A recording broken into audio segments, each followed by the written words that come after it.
بھائی صاحب یہ بہت اچھا سوال ہے کہ اللہ تعالیٰ کے نزدیک انسان کا سب سے پسندیدہ عمل کون سا ہے؟ اس سے پہلے کے سوالوں کے بارے میں آپ کا کیا تبصرہ ہے؟ وہ بھی اچھے سوال تھے، یہ والا زیادہ اچھا لگا۔ جی کیا سوال ہے؟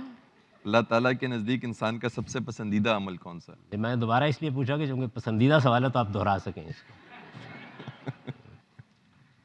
رسالت مآب صلی اللہ علیہ وسلم سے کئی موقعوں پر یہ سوال کیا گیا ہے، اور میں نے ان تمام جگہوں کو دیکھا کہ جب بھی پوچھا گیا کہ پسندیدہ عمل کون سا ہے تو آپ نے جو جواب دیا ہے وہ مخاطب کے لحاظ سے دیا ہے۔ یعنی اگر کسی آدمی میں بہت غصہ ہے، ناک پر دھرا رہتا ہے، گرد و پیش کے لوگ تنگ ہیں، تو اس کو کہا ہے کہ سب سے اچھا عمل یہی ہے کہ غصے پر قابو پا لو۔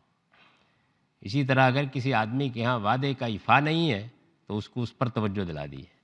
اگر کسی آدمی کا عبادات کے بارے میں سوال ہے تو یہ بتا دیا ہے کہ اچھی سے اچھی عبادت کون سی ہوتی ہے۔ یعنی نماز اگر خشوع و خضوع کے ساتھ پڑھی گئی ہے تو اللہ کو بہت پسند آئے گی، حج اگر صحیح جذبے سے کیا گیا ہے تو اللہ کو بہت پسند آئے گا۔ اسی طرح سے بعض موقعوں پر کسی غریب کی مدد کرنا، اللہ کی راہ میں انفاق کرنا، اس کو آپ نے اسی طرح قرار دیا ہے۔ تو میرا بھی نقطہ نظر یہی ہے کہ پسندیدہ عمل کا تعلق در حقیقت مخاطب کے لحاظ سے ہوتا ہے، جب وہ اپنے لحاظ سے اپنے اوپر ڈسپلن نافذ کر کے اپنے آپ کو قاعدے میں لا کر کسی اعلیٰ عمل کے لیے ایثار کرتا ہے تو وہ اللہ کے نزدیک بہت پسندیدہ عمل بن جاتا ہے، اگرچہ وہ بہت چھوٹا سا عمل ہی کیوں نہ ہو۔